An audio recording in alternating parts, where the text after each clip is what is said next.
de sécurité globale, nous avons effectivement l'impression de vivre dans un autre pays que la France, un pays qui ressemble aux démocraties, j'ai mis ça entre guillemets, type Trump ou Bolsonaro. On a l'impression que le gouvernement ne tient plus son autorité que de la police.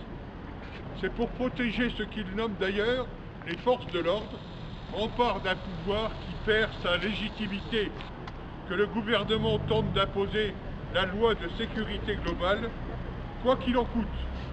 Cette tactique dangereuse, endossée par Darmanin, résonne chez certains policiers, je dis bien chez certains policiers, comme un permis de tabasser.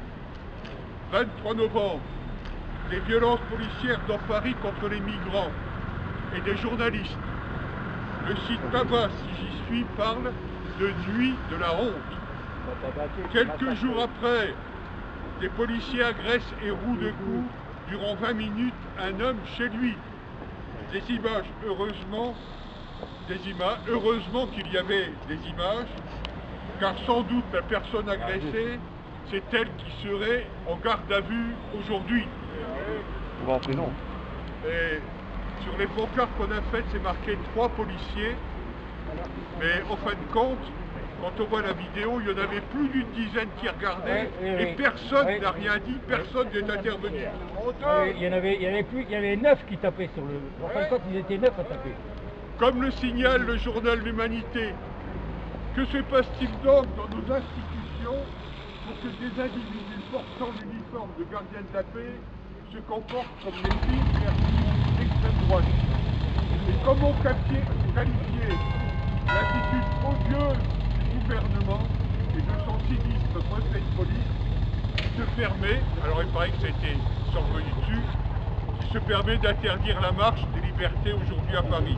Elle aura lieu. Non, elle est remise. Elle aura lieu. Elle aura lieu, elle est remise. Proclamer l'existence des droits politiques, économiques, sociaux et culturels. Allez, en route, camarades. Encore faut-il pouvoir les exercer effectivement. Et l'un des moyens pour y parvenir, c'est en usant de la liberté fondamentale que constitue le droit de se rassembler et de manifester dans l'espace public. Macron peut bien essayer de faire acte de contrition par rapport à ce qui s'est passé avec le tabassage de la personne. Là. Qui peut croire que l'Allemand et Darmanin aient pu se livrer à de tels tabassages sans que l'accord de celui qui dirige tout et s'occupe de tout? L'ONU, l'Europe, la défenseur des droits ont envoyé un rappel à l'ordre à Macron. Et les journaux étrangers parlent du président de notre République comme d'un dirigeant autoritaire qui braconne théoriquement et symboliquement, je cite, sur les terres du Rassemblement national, en vue de sa réélection en 2022 et qui rejoint l'accord de ceux qui prétendent combattre, comme Orban, Trump et compagnie. Oui, nous vivons un moment grave d'agression ignoble contre nos libertés et notre démocratie, contre l'état de droit, contre les libertés publiques. Malgré des années de dénonciation des violences policières quotidiennes dans les quartiers populaires, généralisées contre les manifestants, aucune mesure n'a été prise pour les arrêter. Aujourd'hui, la loi dite de sécurité globale va renforcer l'impunité policière et rendre plus difficile le fait de filmer les violences. Et derrière, c'est toute une société de la surveillance quotidienne que cette loi, complétée par le schéma national du maintien de l'ordre sorti en septembre, veut imposer. Renforcée par les drones, les caméras et les logiciels de reconnaissance faciale qui continuent de se développer. Si le gouvernement développe son arsenal répressif et sécuritaire, ce n'est pas un hasard. C'est le meilleur moyen pour lui d'essayer de contenir la contestation et les luttes sociales, féministes, antiracistes ou écologistes. Le calcul est vite fait. Face au licenciement, à la croissance massive du chômage et des inégalités, à l'explosion de la pauvreté, aux contestations des dominations, tout ce qui et sans compter ce qui garde au chaud, ce qui est gardé au chaud dans les ministères, le gouvernement se donne des outils pour surveiller et réprimer un maximum pour casser le mouvement social. Peut-être pensait-il également que la crise sanitaire allait rendre très difficile la construction d'une mobilisation d'ampleur. Mais rien ne se passe comme prévu. Quand les démocrates de tout horizon politique, social et associatif se lèvent pour la défense des libertés, après avoir voté la procédure accélérée d'une loi liberticide, les voilà qui veulent réécrire, vite fait bien fait, l'article 24 au coin d'une table pour tenter de diviser certes, mais aussi pour se sortir du pétrin dans lequel ils se sont mis. C'est aussi la démonstration, chers amis, que nos rassemblements, nos manifestations portent leurs fruits. L'état de droit et nos libertés sont trop importantes pour qu'elles soient ainsi malmenées. Alors, pandémie ou pas, pour continuer à vivre au mieux malgré les difficultés quotidiennes, ne perdant ni nos valeurs, ni nos convictions, faisons-les vivre par tous les moyens de notre possession, tous les jours, sans répit. Merci. La liberté.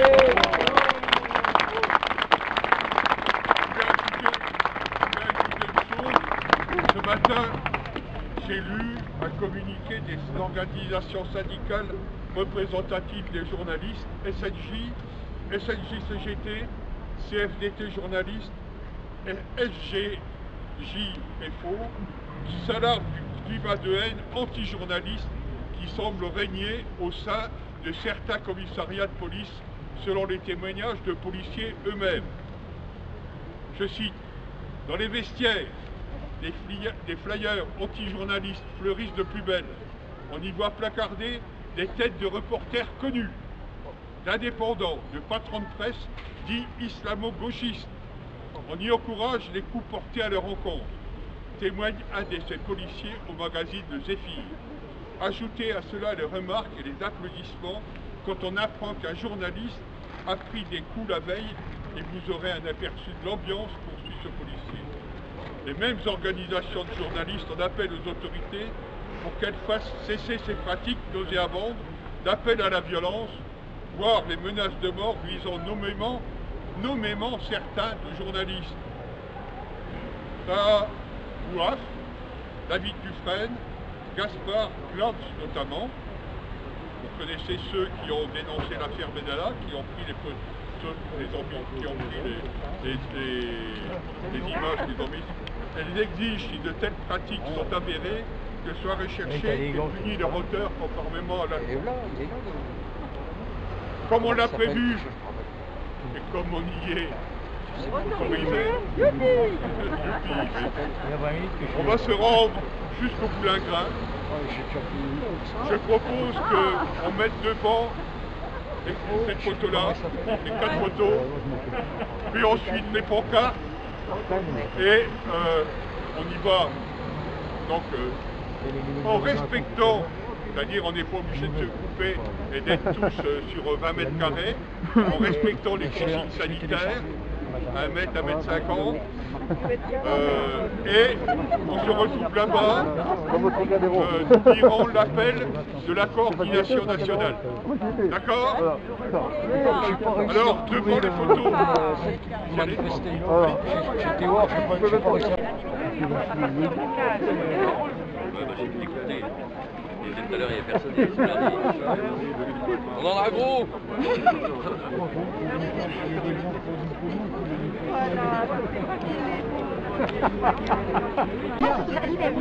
Il n'y a pas de liberté pour l'ignorant, odyssée.com. Ah.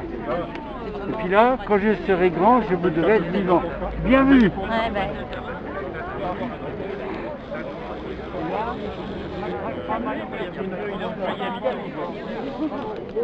C'est quand même un peu la clé du trempage.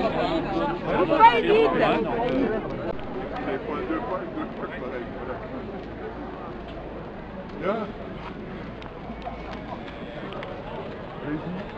Allez, on y va.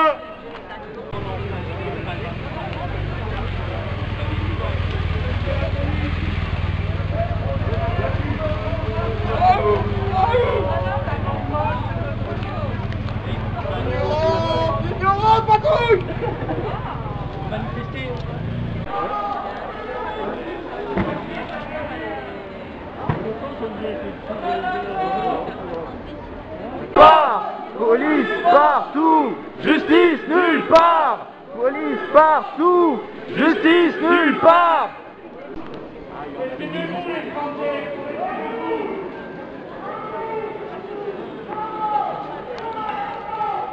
Partout, justice nulle part. Police partout, justice nulle part. Police partout, justice nulle part. Police partout, justice nulle part. Police partout, justice nulle part. Police partout, justice nulle part. Travail Covid matraque. La police, c'est pour le gouvernement, pas pour nous.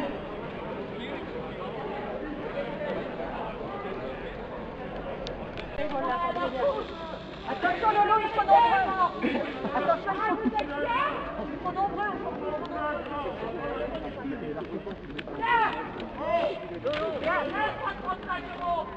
Vous aurez le revenu universel aussi, les gars. 500 balles par mois. Parce que t'as 2000 balles maintenant qu'il faut faire le malin. Il est beau votre métier, il est beau, bravo, bravo, vous tapez sur le peuple. La police devrait être applaudie, devrait être des héros. Applaudissez les massacres.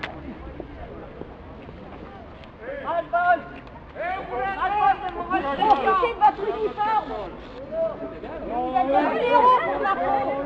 Vous êtes des numéros, vous êtes des clés. Le peuple va vous retourner contre vous. Mais pas peur. On n'a rien à faire.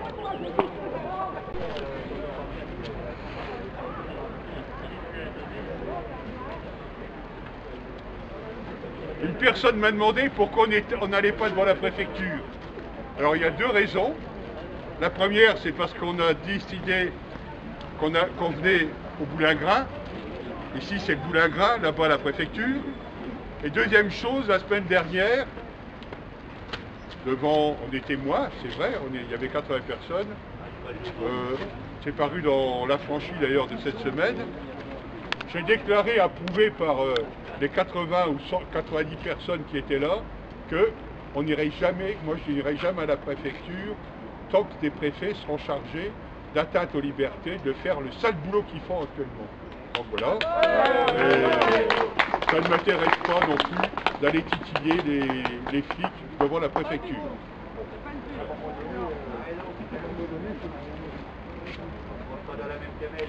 Non, tu as raison. D'ailleurs, oui, on mange pas la même chose non plus.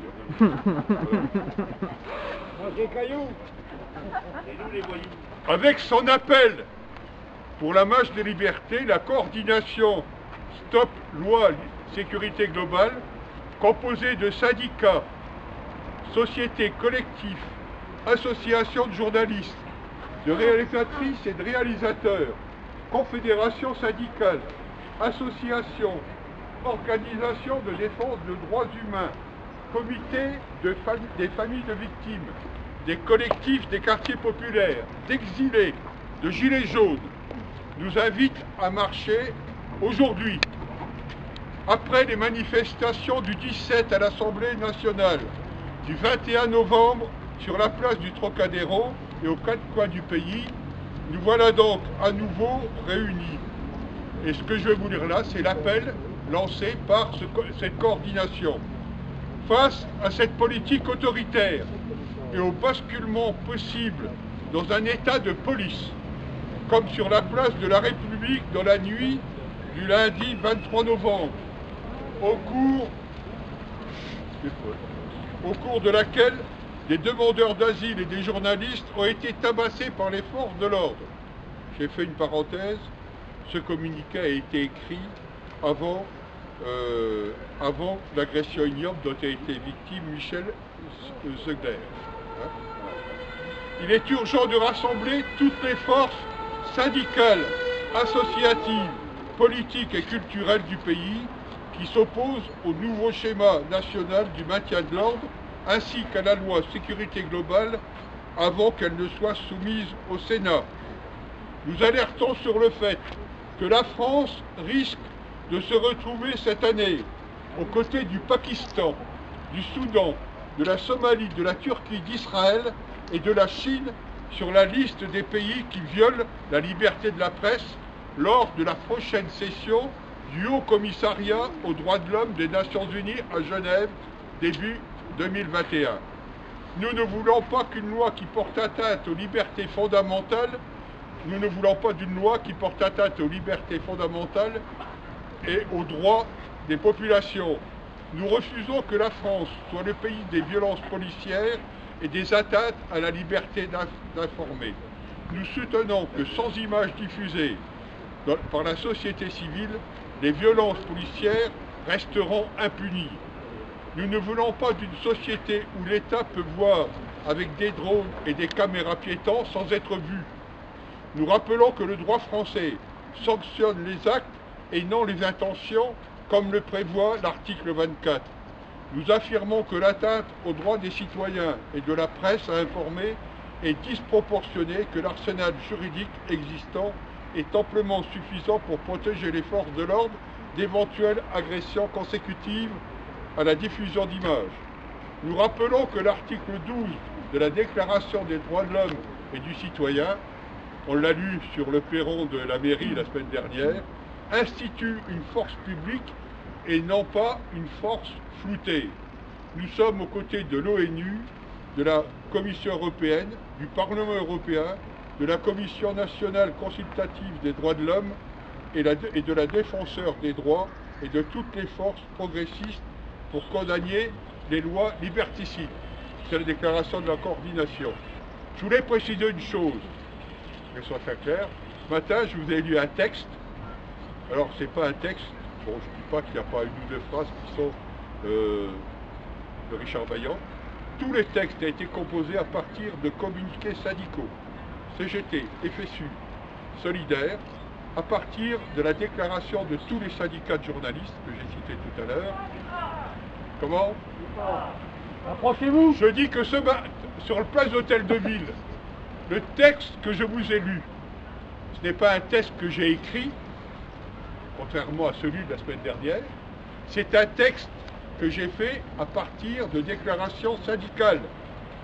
Celle de la CGT, bien sûr, de Sud, de la FSU, à partir des communiqués des syndicats, de tous les syndicats de journalistes, et également de la déclaration ou des déclarations des défenseurs des droits et de la Ligue des droits de l'homme. Je voulais le préciser afin que ce soit clair, c'est-à-dire qu'il n'y a pas de droit d'auteur. Vous voyez? Voilà. Alors, voilà, je vous propose que...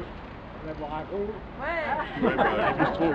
Je vous propose qu'on se batte, on va faire une manifestation pour le vertir des bistrots d'ailleurs. Hein? On n'applaudit pas là?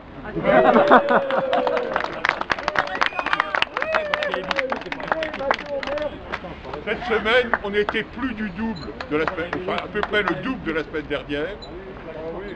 On se tient prêt, on est toujours mobilisé pour la défense des libertés, c'est fondamental. Pour ceux qui... Pour ceux... Je voudrais vous lire ce qu'on a mis dans le journal des syndicats cette semaine, simplement, si vous me permettez. C'est une citation de l'interview que Daniel Cordier, compagnon de la Libération, secrétaire de Jean Moulin, a fait à un journal, l'Humanité, en 2013. Voilà ce qu'il dit. La leçon, c'est que seule la liberté compte dans la vie. Et pour la liberté, il faut risquer la mort, si on vous menace de vous en priver. C'est encore aujourd'hui mon point de vue. De ma vie, la seule chose que je referai à l'identique. Bientôt, nous ne serons plus là, mais il restera toutes les archives qui vont s'ouvrir, d'Amérique, de Russie, d'Allemagne. Les historiens auront alors gain de cause. Tous les noms de ceux qui ont dénoncé leurs voisins à Vichy, aux Allemands, seront écrits noir sur blanc. Voilà.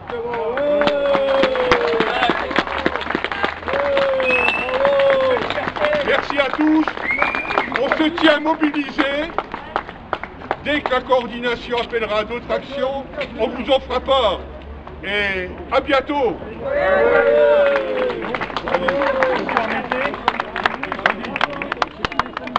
coordinateur du mouvement citoyen sans étiquette.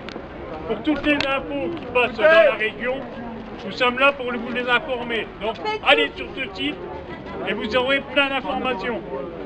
Tout ce qui se passe, que ce soit syndical ou autre, ça sera dessus.